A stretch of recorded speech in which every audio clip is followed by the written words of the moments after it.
In today's episode, let's create a scroll bar like this in Excel without using VBA coding and apply the equals index formula.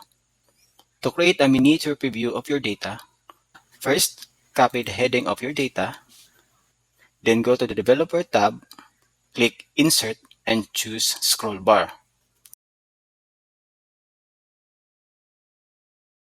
Right-click the scroll bar and select Format Control.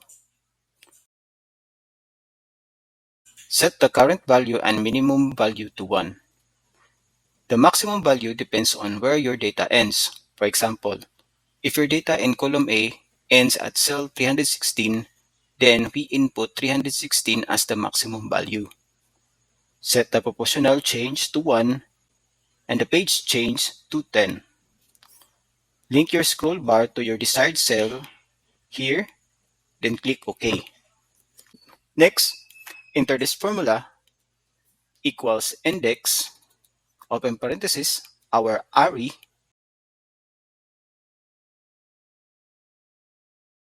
comma, and then our row nums. Make sure to lock the row num using the $sign to keep it constant when dragging the formula. This ensures the row stays linked to the scroll bar while allowing the columns to update as needed. Drag this formula to the right and down. After that, you can now use your scroll bar. And that's it. Hope you learned something today.